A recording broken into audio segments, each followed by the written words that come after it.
Okay, you are okay. Ed, is that recording? Yes, it is. It's Okay, not thank you.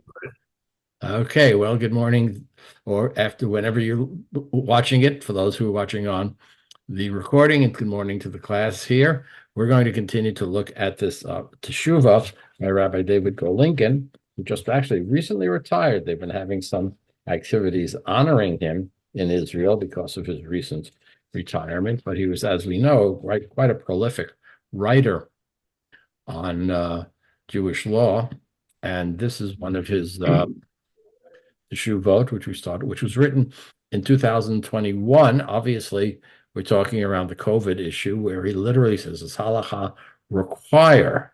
Right? The question is, require vaccine against dangerous diseases such as measles, rubella, polio, and COVID-19.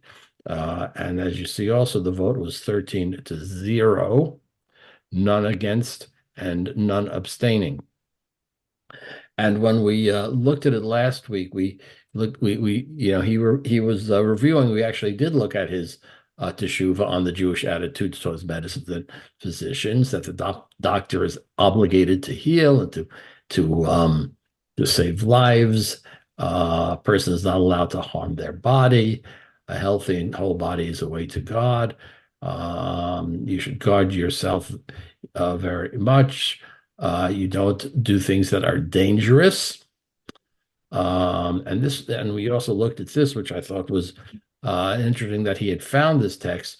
Even if nine were not vaccinated and did not die, the 10th must get vaccinated. You often hear that, well, in the anti-vax world about, well, this one didn't get vaccinated and didn't die. It's also, I would suppose it's the same. This man was 100 years old and he smoked 2 packs of cigarettes every day, right? Every once in a while you hear something like that. And what he's saying, those types of statistics are not a reliable source of making decisions in Jewish law. Danger is more serious than a prohibition, and this is where we had gotten to last time. Again, he's listing traditional Jewish values, many of them, which imply that one must get vaccinated. Okay, so we've looked at the first eight, and oh, we did look at this. One does not rely on miracles. Al sumchin al hanes. I don't know if he has that. There's you do not rely that, oh, a miracle will get me through. Okay, so we're ready to start with number 10. The last one on this list, Jewish law forbids suicide. And again, the question of suicide is a question that is also a question of how much autonomy one has. If one has total autonomy about one's body and one can do anything one wants to one's body, therefore suicide would not be prohibited. So, We did take a look and at one point at the question of physician-assisted suicide, and I know that is being currently debated in many countries. There's some questions as to what's going on in Canada, not for today's class, but the standard view is that Hamid Abed et Atzmo Beda'at, which is a Hebrew phrase, Talmudic phrase actually, about expressing how someone takes their own life. Maimonides ruled that a person who kills himself is culpable for the sin of killing and will be punished by heaven. Although the rabbis in the Talmud made very great restrictions on there having to be both clear evidence that the person did was of sound mind and knew what he or she was doing, which in many cases really exempted the vast majority of suicides. You probably have heard, they buried the suicides in the cemeteries, far on the far corner by the wall. I've never actually seen that, although I understand that in Europe there were some, and sadly, over the course of my career, there have been a few suicides. But again, the ruling of the rabbis that I accept is that a person is not of sound mind when they commit suicide. And in the cases, again, that I've dealt with, we just bury them as if they had died from a natural cause. Okay. All right. Rabbi, Second, yeah. Rabbi, if not taking care of yourself, i.e., getting vaccinated or whatever, is suicide, then if you don't vaccinate your children, is that murder? That's a very good question. I do not have a direct answer for that. No, I didn't Uh, expect a direct answer, but I'm just saying if you equate not taking care of yourself with suicide, then if you're responsible for someone else's health and you don't take care of that person on purpose by well, not, certainly in American law, what we have seen, that has not been the case, right? We have right, seen kids who've died from right, diseases that were preventable by vaccines. And I don't recall any case where a parent or guardian has been prosecuted for murder, right? I right. mean, there are, as we'll see, there are exemptions for vaccines, and this is an ongoing debate. In the news this morning, there was a question about New York City. It's going to get a new mayor. Is the mayor going to loosen the rules so that there are more allowance for religious exemption? Right. That's ripped from the headlines, right? As they say on Law and Order. Uh, so that is a real issue in many states today, where I think we all know that in many states they have loosened the rules so that people can get exemptions based upon their quote religious belief. And you might have, religions as a whole that question vaccines, but you often have people who are parts of religions that may not question vaccines. Well, this issue as to what's happening in the Jewish community, we'll take a look at. But I think it's very clear where Rabbi Golinkin, by the way, who is a conservative rabbi, so I will say this directly, whatever he thinks may not be followed by Orthodox opinion, but you will see, and we haven't gotten it to yet, in this teshuva, he quotes numerous Orthodox authorities about vaccines. Okay.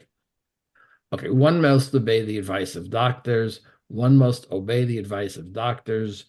Since almost all the doctors in the world instruct to get vaccinated, one must obey them and get vaccinated.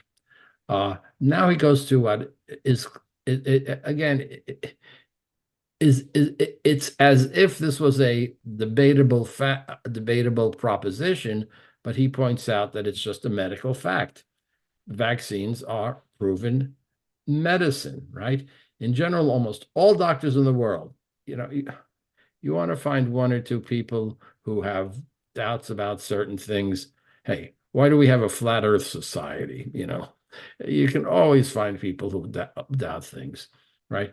But almost all doctors in the world instruct us to get vaccinated against measles and other common diseases because they are refuah b'duka, a proven medicine, which saves the lives of millions of people around the world every day, and he's quoting from, again, Rabbi Yaakov Emden, a well-known Orthodox authority. So the question is, what are the new COVID-19, right? Are they a proven medicine? Crazy rumors that the vaccines causes infertility. We'll see how that rumor plays out in part of the Orthodox world, or affects a person's DNA. That the technology does something different. However, they are actually much safer than traditional vaccines. And these vaccines are proven medicines compared to some of the early sources talk about smallpox. Now, remember this when the smallpox was vaccine started in 1796, and there was no FDA, there was no proof of clinical trials. You did not have the ethical guidelines or the governmental guidelines that we have today. And we'll see that rabbis were very clear that in the say the first half of the 19th century, they were very clear that you need to have a smallpox vaccination because smallpox was a very serious disease, right? And it was proven medicine, right? Compared to Dr. Jenner's vaccine, which did not undergo rigorous testing and was nonetheless supported by many poskim, many rabbis who are making legal decisions. And compared to regular flu vaccines, which are given every year, flu are only 40 to 60. The Pfizer and the Moderna are 94 to 95%. Okay. Here's a partial list of medical facts. Yeah, smallpox has disappeared from the world, right? This is something that was very common. Polio, there are 5 to 15 cases a year, mostly in people who have not been vaccinated. Okay. Diphtheria, common mortality rate, it's gone. Measles, there were 500,000 cases per year in the United States, and 6.6% of children who contracted a measles died. Now, I remember as a kid, most kids got measles. I don't remember anyone having any serious effects, but some do die. Today, the number of patients has dropped by 99%. Okay. Rubella, 11,000 fetuses died or miscarriage. 20,000 infants were born with blindness, heart disease, or mental retardation. Today, that's almost completely disappeared. The measles vaccine has prevented 3.2 million deaths worldwide per year, and the polio vaccine prevented 450,000 cases. I used to have there's just say a nameless person who was a teacher in the religious school in my congregation in Nashville who was an anti-vaxxer. And for some reason, she wound up as a friend of mine on Facebook. And for a while, I was just ignoring her postings. Well, after there was one post that she put up there that made me say, I don't want to hear from her anymore. I unfriended her. What did she do? She posted part of a few pages from remember Barbar the elephant? And one of the books about Barbar the elephant, one of the elephants says, "Oh yes, you get measles as a kid, but it's really fairly harmless, and you'll get better." In other words, quoting today, I was like, "Huh? You're really grasping for straws, as they say." And then I unfriended her. I said, "Really? I mean, this is where you get medical advice, right?" Okay. The dangers of vaccines and opposition to vaccines, right? It's true, he said. Sometimes medicine's what heals one person kills another. How long does it take to watch a TV commercial and hear about the side effects? I have to say, you watch these TV commercials, which first I don't even think should exist, but that's an editorial aside, and you hear all of the side effects, right? And you wonder why anyone takes them. Actually, I think there was on Saturday Night Live a parody of them, and they talked about this drug, and then they started going on for 2 minutes about the side effects just so great. And yeah, there are side effects. I've taken drugs. I still do take drugs with possible bad side effects, and I don't have any. But some people do. Understood. Okay. Those who oppose vaccines, they are dangerous. In France, 40% believe that vaccines are unsafe. Isn't that? I just astonished by that. 25% in Greece and the Ukraine. There are a very small number who die as a result of vaccines. Whooping cough, there are a 1 in 100,000 chance and 1 in 300,000 chance of damage. The rate of death from whooping cough is 10 times that of a vaccinated child. I spoke to Eileen Flansman, who's a member of our congregation, who was a physician, a pediatrician, and she said to me, "I'm seeing cases of whooping cough, which I'd never seen before. And not only that, there's no effective treatment; it just has to run its course, and it can cause very serious damage." Okay, the death rate from smallpox vaccine is 0.7, right? You know, like so here's that famous study that you sometimes hear about, right? 1988, a group of 12 doctors published an article in the respected medical journal, The Lancet. That's the main British medical journal. They claim that the measles vaccine, the MMR, causes autism. That study caused a great uproar and in England and stopped a lot of people from giving vaccines. However, in 2005, 10 of the 12 physicians who had signed that study retracted their support from the article. It turned out that the lead researcher had falsified results. He then lost his license as a physician, and the Lancet printed a retraction.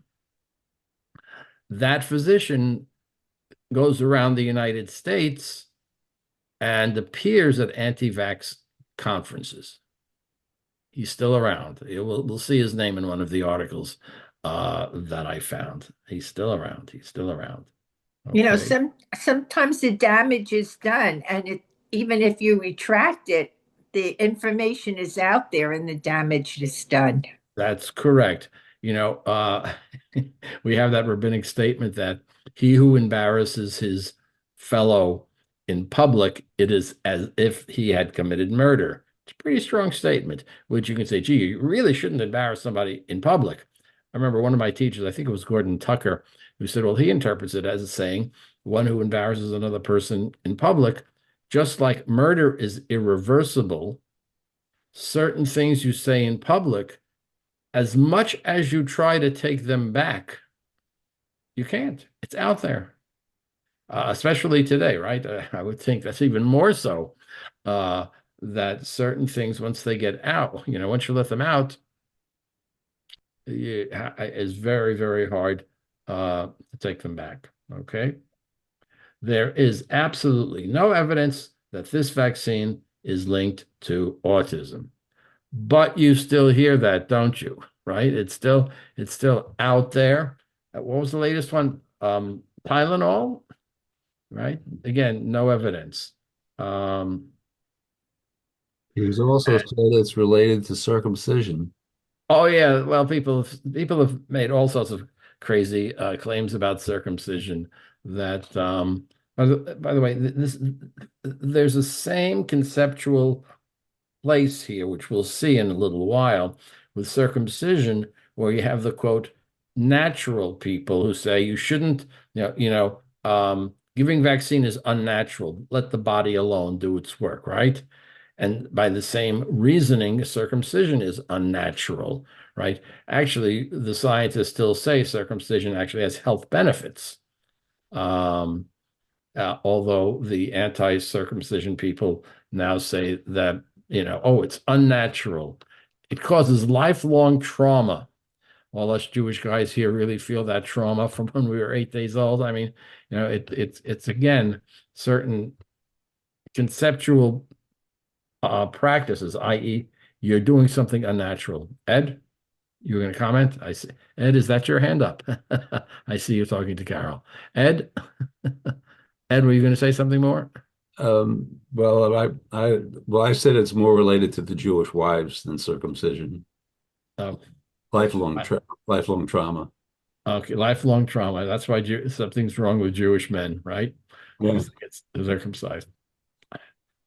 Okay. We do not. Now, this is Rabbi Abraham Nanzig, 1785. He was talking about smallpox. What was true? Some people did get smallpox from that. 1785. How much did they know scientifically? How many peer-reviewed studies were there? The answer is none. We do not eliminate such a great benefit for the sake of such a tiny minority. Okay? Okay. Post-chemo support or even require vaccination. So now he's going to give you a list. We're not going to go through this whole list. We'll look at some of these. But what he's doing at this point, by the way, typically in a teshuva, you might not hit. Why is Rabbi Golinkin so intent on showing that vaccines are not harmful? Notice he went through, what was it, 10 principles of Jewish learning and law that favor vaccine. Now he's going to go through a list, we'll see, I forget how long it is, of many, many more. In other words, Rabbi Golinkin very clearly knows, as we all do, that the anti-vax people are trying to prevent vaccines from being used widely. So I would argue, he feels that he's got to buttress his arguments with as many as possible. And I'm not sure, if he was writing this about the polio vaccine in 1956, he would need to buttress it as many because the society was in a different place, right? I think that's an accurate statement that he's doing this because it's today, 1956. He wouldn't have had to do all of this because the assumptions were he could give you one or two sources. No, I'm not going to give you one or two sources. I'm going to give you 20 sources, right? To show that this is not some crazy thing about vaccines. Okay. Dr. Edward Jenner invented the smallpox vaccine in 1796. Okay. Since then, most of the poskim, right, the experts on Jewish law, have dealt with the topic, supported it, and later on other vaccines on the basis of some of the sources cited above, and some have even required vaccines. He's going to do that in chronological order, and I'm not going to look at all of these. We'll look at a few of these. But again, most of these, when we're talking about the early period here, these are Orthodox rabbis, right? This is before the Reform movement started in Germany in the early part of the 19th century, 1810, 1820 or so. That's when the Reform movement began in Germany. And conservative movement actually also began in Germany a little bit later. But here he's going to bring these Orthodox rabbis. Here's one who says he justified the custom of those who do vaccine. There's a possibility that 1 of 1,000 of them will die, and especially since we have never heard or seen any of them die of this disease, according to the testimony of doctors who testify. In any case, it's a tiny minority, and we do not take into consideration. Okay. They must set up now. Pacain is the way that they referred to the smallpox vaccine in those days. Okay, we must set it up for every baby before a quarter of a year, because if not, he's a shedder of blood. He asked if you don't do it, are you a murderer? Well, he's saying, if you don't do it, it's like you're committing a shedder of blood, someone who commits murder. In other words, every parent must, according to him, right? This is, again, this is 1997, vaccinate his or her child to the age of 3 months, even in winter, and even if he lives far from the city, and if not, he's like one who should. In other words, if it's don't give me inconvenience, or it's difficult, or there aren't any vaccination centers. I don't care. You got to do the vaccination. Okay. Here now we're dealing with the end of the 18th, early 19th century. It's preferable to do the vaccination on a weekday, but if it's only possible on Shabbat, then the parents must do the vaccination on Shabbat. Normally we say pikuach nefesh doche Shabbat. In other words, if you need medical help, okay, you have a heart attack, you're rushing somebody to the hospital. You have any sort of medical need, you get to the hospital. What about vaccination? Does that cause us to override Shabbat? Well, because you're not in desperate need of immediate medical care, but he says it's preferable to do if you're in a place where, if you're in a place where if the non-Jewish doctor only comes to the city for 1 day on Shabbat in order to give the vaccination, what do?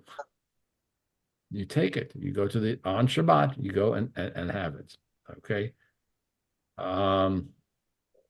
Here's another rabbi in the, again, late 18th, early 19th century.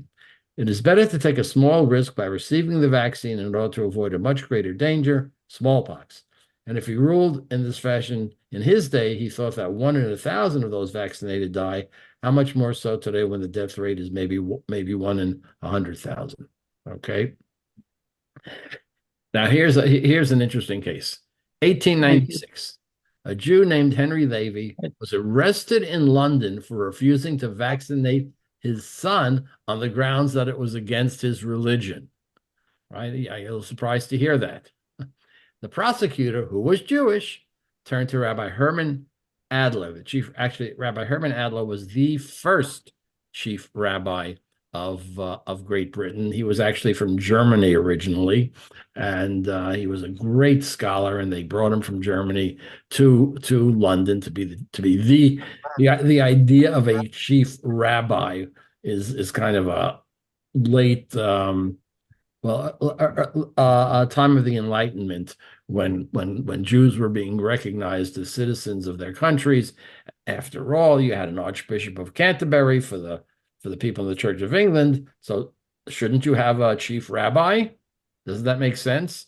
And if you take a look of pictures of Herman Adler, he's dressed very similarly to what the Archbishop of Canterbury would wear. Not totally, but there's a very interesting similarity. Okay, so they asked Herman Adler, who replied, "This man was not justified in making the statements contained in the letter that the most competent medical authorities were agreed as to the vaccination being a prophylactic against smallpox, and added that its use was in perfect conscience with the letter and spirit of Judaism." Okay, he's a very well versed and very distinguished British rabbi. David Zvi Hoffman. David Zvi Hoffman was a modern Orthodox rabbi.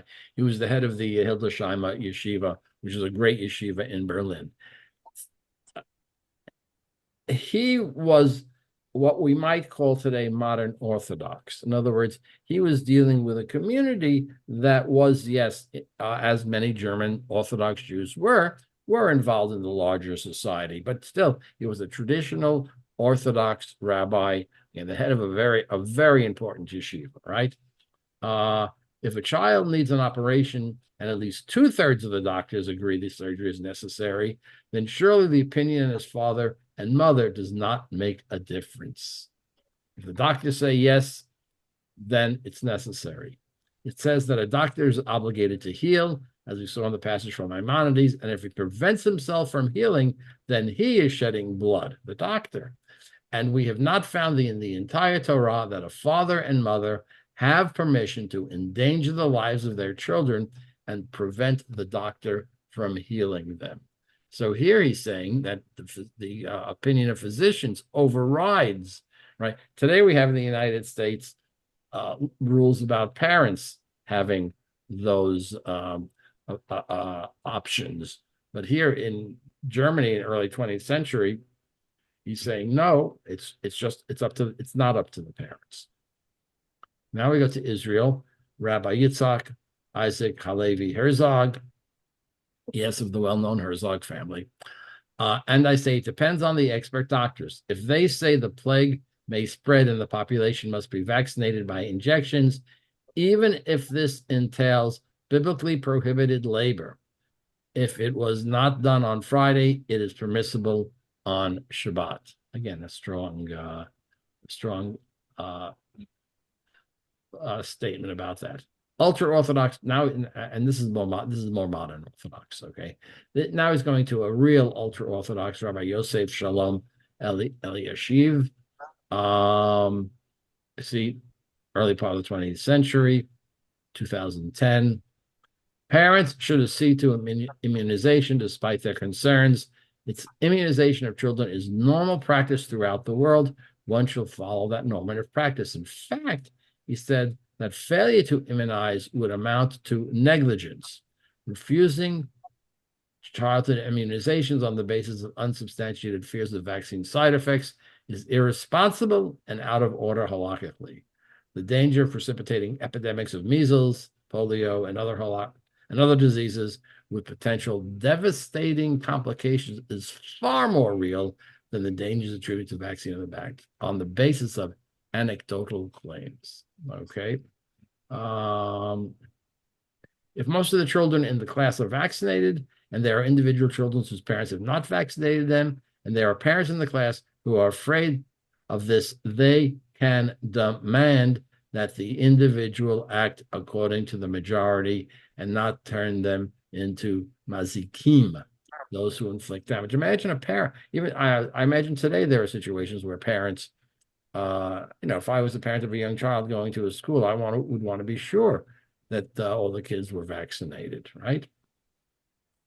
It's going to go down. Agudat Yisrael, major Orthodox organization, 1996. Society has the right to compel citizens to submit to vaccinations and to insist that a child receive life-sustaining treatment, even over the religiously motivated opposition of his parents. Okay, now we get into conservative movement. You have Rabbi Elliot Dorff, who we are, I think, somewhat familiar with, and who teaches at the University of Judaism in California, although I think he's retired now. It would be a violation of Jewish law for a Jew to refuse to be inoculated against a disease, at least where the inoculation has a proven track record of effectiveness. Jews, on the contrary, have a positive duty. Now, Rabbi, I don't know if Rabbi Dorff is hedging his words, but Rabbi Golinkin says, well, if Rabbi, he's putting it in parentheses, when we say a positive duty, does that mean a mitzvah?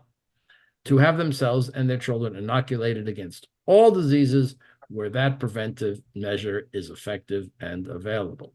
Okay, and then we have others. Here's Joseph Prauser, wasn't he? He was the rabbi of congregation that just closed in Franklin Lakes.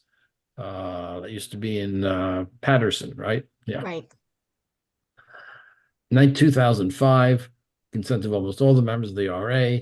Parents must vaccinate their children against infections unless a specific child has a medical problem preventing it. That failure to immunize children against vaccine-preventable disease is a serious compound violation of Jewish law. Jewish day schools must require vaccination of all children against infectious diseases unless it endangers the life of a specific child. Okay. And unvaccinated children should be denied admission to Jewish day schools. Now, this was probably going to be only for the Solomon Schechter schools run by the conservative movement, but it's a pretty strong statement. Now, here's the Orthodox OU, RCA is the mainline Orthodox rabbinate, ruled on December 2020, the Torah obligation to preserve our lives and the lives of others requires us to vaccinate for COVID-19 as soon as a vaccine becomes available. You may recall in those early days of the COVID, we didn't know when the vaccine was going to be available, and everyone was getting very nervous when it's going to be available. And then remember, to get the first vaccine, you had to sign up and you waited online and there was a big crowd, but we were all nervous to get that. Okay. And then here's another question. Two prominent modern Orthodox rabbis were so amazed by the fact that modern medicine has discovered a vaccine in less than a year, they decided to recite a blessing before being injected even. Okay. These are, okay, Daniel Sperber and Avi Weiss. These are okay, someone on the liberal end of modern Orthodoxy. Shehechianu. And this is another blessing before the injection. Okay. So he's brought across the spectrum. Now, what about this principle? And we do have a principle which is sometimes used. God protects the simple. Shomer Pitaim Hashem. It's a verse in Psalms, which appears as a halakhic concept. Remember, in Psalms, it's just a poetic statement.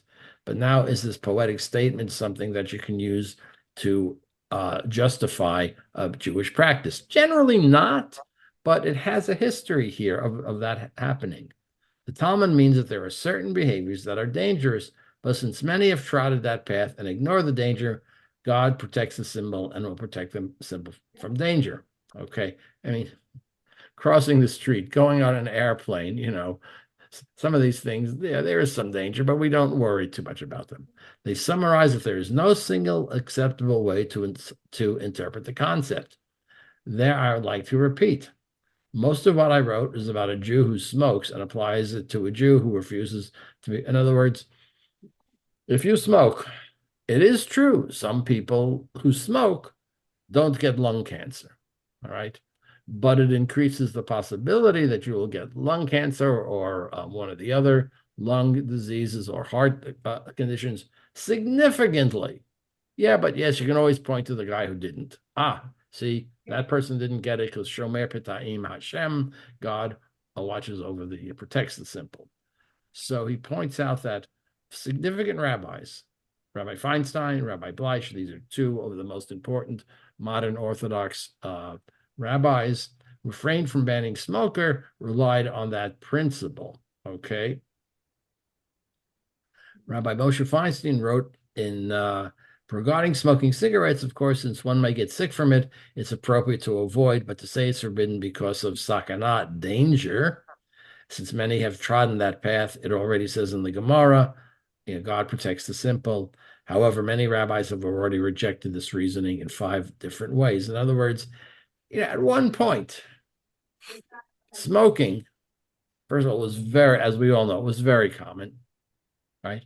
And the question is, how dangerous is it? And the tobacco industry did a good job of trying to see to it that the general public didn't realize how dangerous it was. So what Rabbi Golinkin is going to do is point out that if it really doesn't apply to smoking, then it's really not going to apply to vaccination. It applies when the public is really made up of simple people who do not know the scientific facts. But today, every smoker has heard and read dozens of times that smoking is dangerous. It's on the cigarette packs, right? When the sages were certain there was danger, they decreed against it, drinking water from a water pipe and exposed water. The principle is only used in cases of doubt. Smoking is a certain danger. Well, now he's making that parallel. If I can show you that applying God protects the simple really doesn't apply to smoking, then it really doesn't apply to vaccines either, right? Only applies in the event that the danger is a hidden manner, incomprehensible by logic, but in the case where the damage is apparent and understood according to the laws of nature and is entirely visible to the naked eye, how can one say God protects the simple? So too regarding contagious. Now here he's saying that I'm not the first one who's going to be doing this. Here I'm showing an Orthodox rabbi. Everyone can see with his own eyes that anyone who walks around without a mask or refuses to be vaccinated endangers his own life. Vaccines and masks, notice what he's saying. Okay. Is it so he's going on to a new question. Okay. Is it permissible to force people to be vaccinated or to vaccinate their children? Okay. We've seen that quite a few rabbis think it is. However, there are some rabbis and poskim, Jewish deciders, who say that vaccines are desirable and recommended, but it's not possible to force a Jew to get vaccinated, and it's not possible to force a parent to vaccinate his children. Okay, so now he's going to say, let's take a look at the opposition. Let's take a look at the opposition. So you're going to give an example. Some of you familiar with Lakewood, New Jersey? Very Orthodox community. Lakewood is near Toms River. It's south of here. Okay. There's an regarding the vaccine in Lakewood. Many of the rabbis there supported vaccines and encouraged the Jewish day school students to prevent unvaccinated children from entering the school. However, there was a rabbi following another rabbi who wrote that every individual is entitled, according to that rabbi's interpretation of halacha, to choose whether to vaccinate or not. And schools do not have the right to deny a child acceptance to the school. All right. So there was some ambivalence. The OU and the RCA in November 2018, on the one hand, they strongly urge all people to vaccinate their healthy children. There are halakhic obligations to care for one's own health, as well as to take measures to prevent harm to others. Therefore, the consensus of major poskim halakhic emphasizes supports the vaccination of children to eradicate illness in the larger community. However, the final sentence, when the health of children is an important consideration, everyone should consult with his or her religious, medical, and legal advisors to determine what to do. And Rabbi Golinkin, after bringing all of these sources, he says, with all due respect, this approach is surprising and, in my opinion, completely incorrect. In other words, we have all this mountain of evidence that says you should vaccinate, and then for someone to say, well, you really should think about it yourself and talk to your doctor and talk to your rabbi. And Rabbi Golinkin is pointing out a parent has no right to endanger his child, right? And he says the synagogue, he's quoting from other ones. In the opinion of most poskim, it's permissible to prevent pregnant women from eating things which harm her fetus. And if it's permissible to prevent a Jew from harming a fetus, which is not yet a nefesh, a full person, according to Jewish law, how much more so it's possible to prevent someone from harming another by not wearing a mask or not being vaccinated. He quotes from others, diseases. A Jew must wear a mask and be vaccinated. So he's coming finally to a well-known expert said, one can look at an individual who refuses to be vaccinated during an epidemic as a rotzeh bigrama. Right, here's your question. An indirect killer who is liable to punishment by the laws of heaven, i.e., all right, we had that question, should they be a murderer? No, this rabbi is saying, well, we don't like what they're doing. They're not a direct killer, they're an indirect killer, and their punishment we leave to God. So what's the summary? This is the end. In conclusion, since the discovery of the smallpox vaccine by Dr. Edward Jenner in 1796, it has been proven beyond a shadow of a doubt that vaccines against infectious diseases save lives of millions of people every year, while only a small percent experience complications or die. Therefore, there is a halakhic obligation for Jews to vaccinate themselves and their children unless their doctors determine that it's dangerous for that specific person to be vaccinated due to a pre-existing condition. Similarly, it's halakhically permissible for a school or synagogue anywhere in the world or the government of the state of Israel to enact a takana, a rule or regulation that one must receive a vaccination to prevent an unvaccinated person from entering a synagogue, a school, or a shopping mall. May God help the doctors finish developing, testing, and disseminating vaccines against COVID-19 as soon as possible in order to save humanity from this terrible plague. The end. Okay, comments or questions on Rabbi Go Lincoln? Yeah, Rini. Understand if there are very orthodox rabbis who also encourage vaccination, why the Hasidic community is against it. Okay. It doesn't make sense. Their own rabbis are saying you should do it. Well, first of all, not we see there are a Not few all. rabbis here and there, just as in Yeah, any true, issue, who might rule otherwise, right? true. But I think Rabbi Golinkin is making the point that the overwhelming evidence is in favor of this. Now, what is going on in the parts of the community that causes people to be opposed to vaccines? We're going to look at one article in a minute if we have a little time today. And of course, we have that general sense within certain parts of the extreme Orthodox community, which is basically leave us alone. Oh yeah, true. Leave us alone. We'll run our schools and we'll teach our children and we'll do what we want to do and don't impose upon us anything. There's still, again, a continuing controversy in the New York City system as to what standards of education should the yeshivot be held to. And politicians who need the votes, yeah, this is partisan position coming out for me.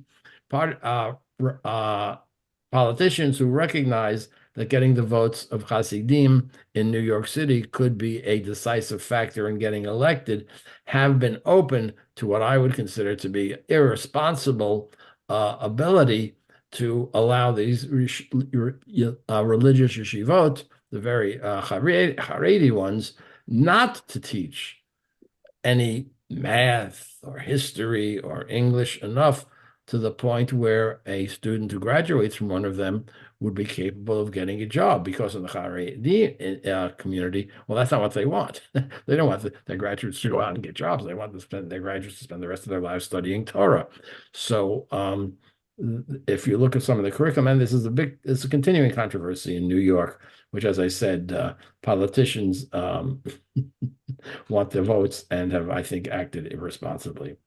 I had one other quick comment, and that is I know someone who is very intelligent, and when her son was born, she was and this whole autism from the vaccinations was hot news. This is about 16 or 17 years ago, before it was really proven to be not true.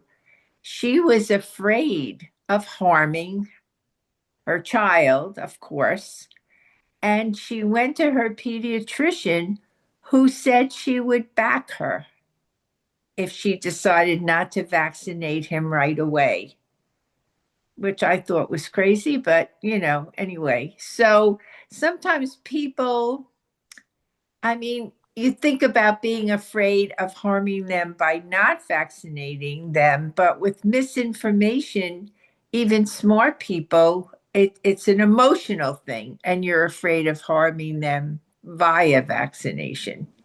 It's Well, sir, very yeah, complicated. yeah. I mean, you want to be, look, you certainly want to protect your child from all harm from the outside world. Right. And the ultimate answer to that is you really can do a lot of that, but you know what? You can't do it perfectly.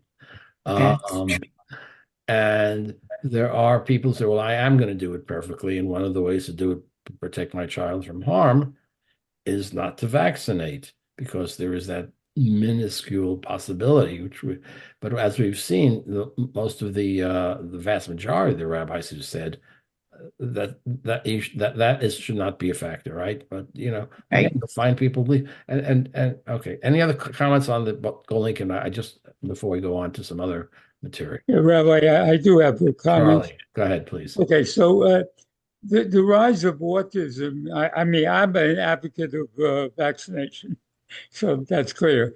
But the rise of autism is still kind of unexplained. Mhm. At one time, it was like 3 or 4%, and now it's like 10 to 15% of these kids are on the autism spectrum. Now, either we're overdiagnosing, or the criteria for diagnosis has changed, or maybe there's some explanation, but it seems as if autism is now almost a common thing among the children. We don't have any answer for it. So people are looking at things like vaccines. Maybe that's the cause, but that's the secondary thing. But the other point is the nature of vaccines themselves. I defer to Ed on this. I'm not really a scientist, but it used to be they gave you a little bit of the disease to develop an antibody for the disease. So that would be the nature of the vaccination. Give you a little bit of the actual disease, and you would overcome it with the antibiotics. Antibiotics. But the way vaccines are being made for COVID, it's more of a genetic kind of formulation. I don't believe they actually give you COVID. They give you some kind of genetic mixture or formula, and that's what you get injected. This artificial antibody creation. Okay, so we know Ed, you should know, is a chemist, a So scientist. the vaccines are different now than they Yeah, used to be. yeah. They're I want to more. respond to that, but Ed, you want to respond to that first? You gave a very good layman's explanation, Charlie. Very good. But the vaccines that we've all known come to love previously are deactivated viruses. So they're essentially a dead virus. What we have today, and not all the COVID ones are, just the ones that are messenger RNA. That's the Moderna and the Pfizer. There are others that are actually still deactivated, or different types, they call them, of vaccines. What those do, what a vaccine does to begin with, is the body recognizes the surface of the virus. Doesn't recognize the virus. It recognizes the proteins that are on the surface. These proteins are foreign to the body, so it makes antibodies. And these antibodies will last anywhere from year to lifetime, depending upon the virus. What the messenger RNA does is it does not contain any of the virus. It actually makes the protein that's on the surface of the virus. Messenger RNA makes proteins. So it makes that protein.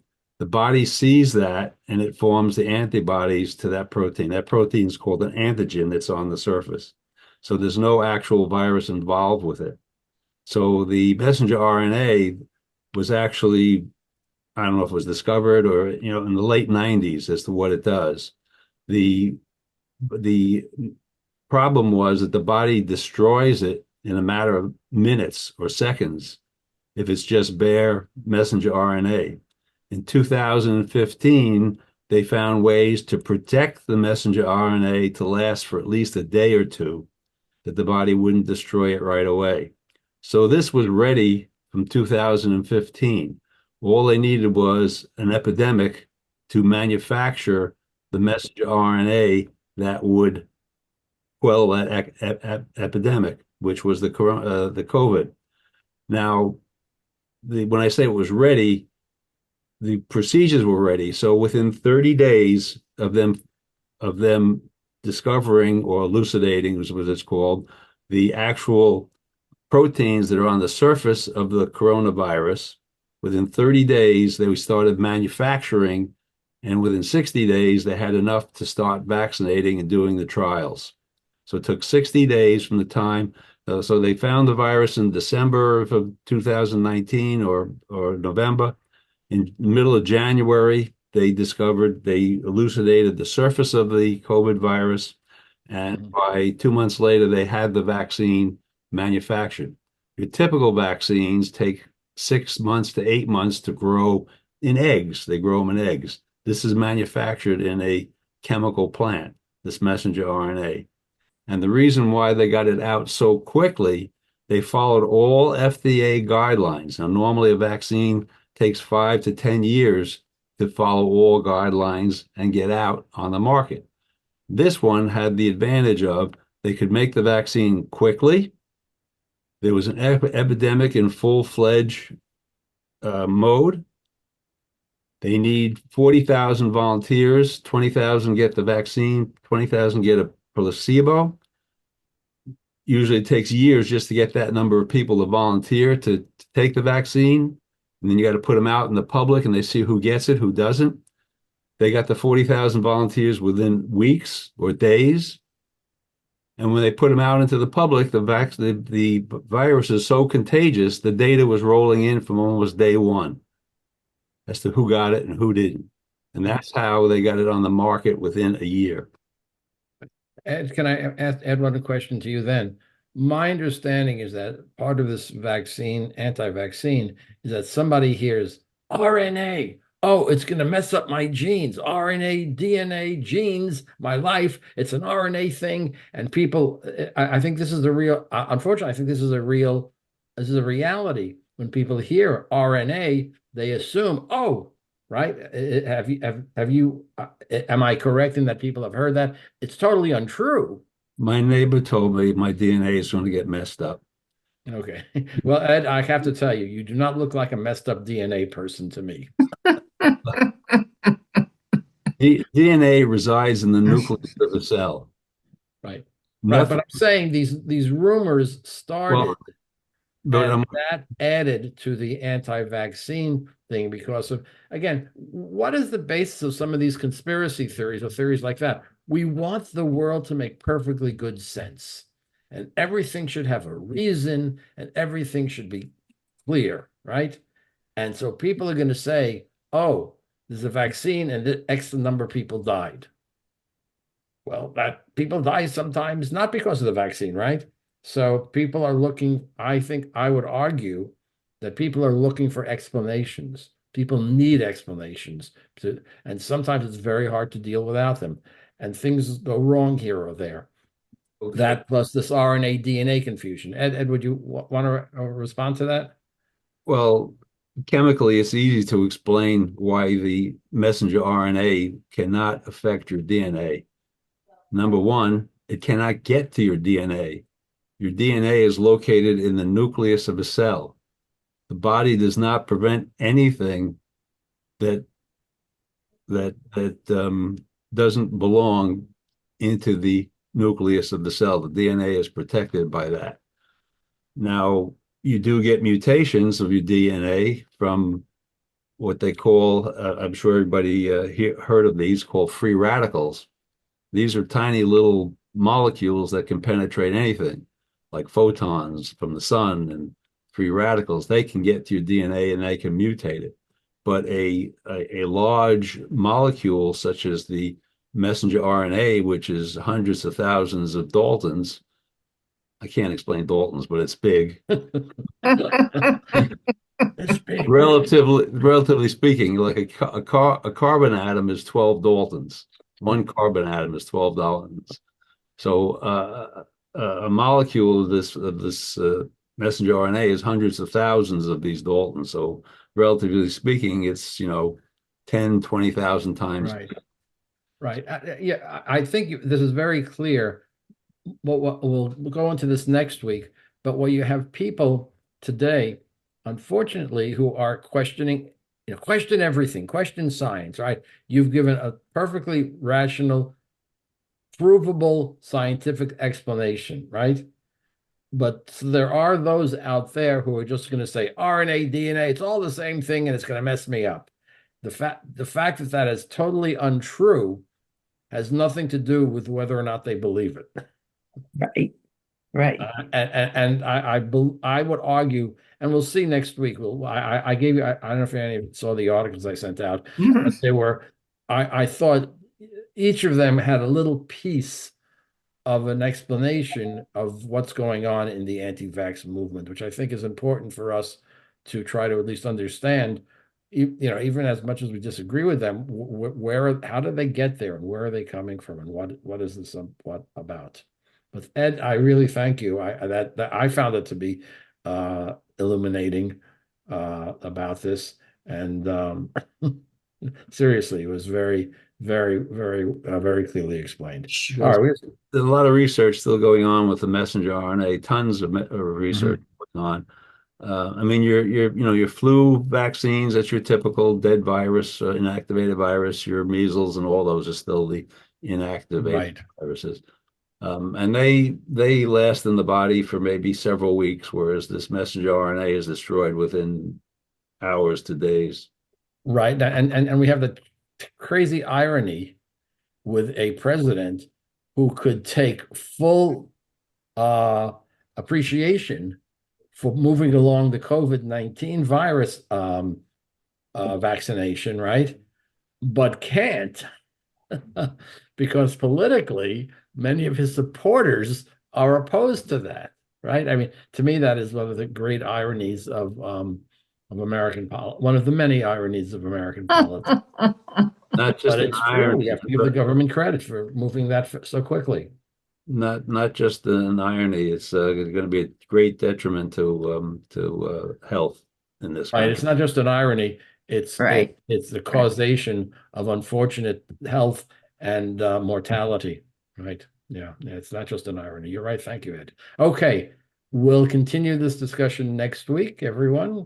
I hope Thank you. everyone's staying warm and has a good day. Take care. Bye-bye. Thank you.